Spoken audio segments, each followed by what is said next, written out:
There was a season in my marriage when the sound of Jake chewing his food made me want to leave the room. Not because he was doing anything wrong, he was just eating dinner, the same way he had eaten dinner in front of me for years. But suddenly, I could hear every chew, every bite, and inside I would be thinking, why is this bothering me so much? Because the truth was, Jake hadn't changed. Something in me had, and I didn't understand it yet. That's what I want to talk about today, because it wasn't really about the chewing. The chewing was just evidence that my cup was already full. I've learned that resentment doesn't always announce itself.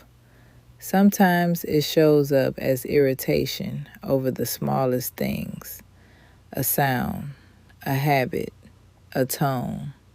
Something your husband has done for years suddenly gets on your last nerve, and you start wondering, why is everything he does irritating me? But sometimes everything he does isn't the problem. Sometimes you are just carrying too much. That was me. Before I married Jake, I was a single mother raising two boys. When you're doing that alone, you learn to handle everything yourself: bills, children, meals, decisions, problems. If something needed to be done, I did it, and I became very good at being independent. But when I got married, I carried that same way of living into my marriage. I kept running everything: the house, the business, the meals, the schedule. Whatever needed handling, Donna handled it. And the truth is, sometimes I didn't leave much room for Jake to do things differently. If I asked him to do something, I already had a picture in my mind of how it should be done. And if he didn't do it that way, I usually had something to say. So eventually, I was carrying everything and becoming resentful that I was carrying everything. Then one day, Jake said something I've never forgotten. He said, "You want to be in charge? Go ahead." At the time, that hurt me. I felt abandoned. I thought, here I am doing all of this, and now you're just going to leave it on me? But years later, I can hear those words differently. I think Jake was tired too. I was tired from carrying everything, and he may have been tired of trying to find his place when I had already taken over. And somewhere in the middle of all of that, the chewing started bothering me. My mother said something to me during that season that I really didn't want to hear. She said, "If you keep handling everything, he never will." And then she told me, if you want him to step into that role, you have to stop doing it for him. She was right, but doing that was hard for me because stopping meant letting something sit. Stopping meant not jumping in. Stopping meant allowing Jake to do things his way and on his timeline. And that almost drove me crazy at first. I was so used to seeing what needed to be done and immediately doing it. But I started putting things down, little by little. If something belonged to Jake, I tried not to take it back. If he said he would handle something, I tried to let him handle it. And yes, there were times I wanted to remind him and remind him again, and maybe remind him one more time. But I had to learn restraint. And little by little, Jake started picking things up.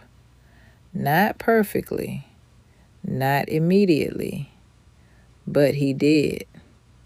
And something changed between us. I wasn't carrying the same level of frustration anymore. And he wasn't being treated like somebody who needed me standing over his shoulder. We started functioning more like partners. That taught me something important. Sometimes you can become resentful about a pattern without realizing you helped create part of the pattern. That doesn't mean everything is your fault. It doesn't mean your spouse doesn't have responsibilities.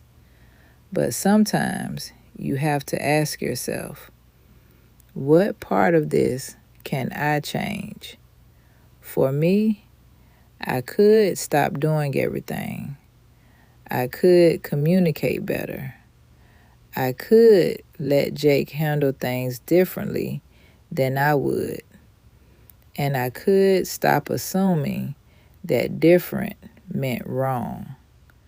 That was a big one for me because I wanted help, but sometimes I also wanted control. And partnership doesn't work very well when one person says, help me, but do it exactly the way I would. I had to learn to make room. And once I did, some of that resentment started leaving too. Here's the part that amazes me now.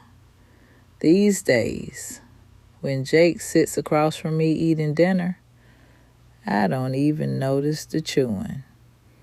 The sound didn't change. Jake didn't suddenly learn some quiet new way of eating. What changed was what I was carrying. That's why I believe sometimes the thing irritating you about your spouse isn't really the thing. Sometimes it's a symptom.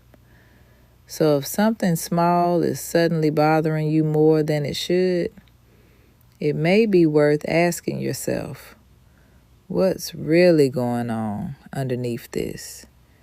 Am I tired? Do I feel unsupported? Do I feel unseen? Am I carrying too much? Have I been keeping score? Is there something we need to talk about? Because if you only deal with the little irritation, you may miss the real issue underneath it. You can complain about the chewing, but if the real problem is resentment, tomorrow it may be the television, then the socks, then the way he loads the dishwasher, and before long, you start thinking everything he does gets on your nerves. That's when you have to look deeper. Not automatically blame yourself. Not automatically blame him. Just look deeper. For me, I had to realize that I was exhausted. I was carrying too much. And I was seeing Jake through all of that frustration. When I started putting some of that weight down, I could see him differently again. And I could see myself differently too. That didn't mean Jake never needed to change. He did. We both did. But I stopped waiting for him to change before I changed anything on my side. And that made a difference. So if your husband is doing something small that suddenly drives you crazy, before you decide the little thing is the whole problem, ask yourself, what might be underneath it? Maybe you need a conversation. Maybe you need help. Maybe you need rest. Maybe you need to stop doing something you've trained everybody around you to expect you to do. Maybe you need to release some control. Maybe you need to let your husband have room to step into something. And maybe your irritation is simply telling you that your cup is full. Pay attention to that, because resentment doesn't always scream. Sometimes it sounds like chewing. These days, when Jake sits across from me eating his dinner, I don't even hear it anymore. Not because the sound changed, but because what I was carrying did. I'm Donna, and this is Still Standing with Donna. And remember, this is a season, not a sentence.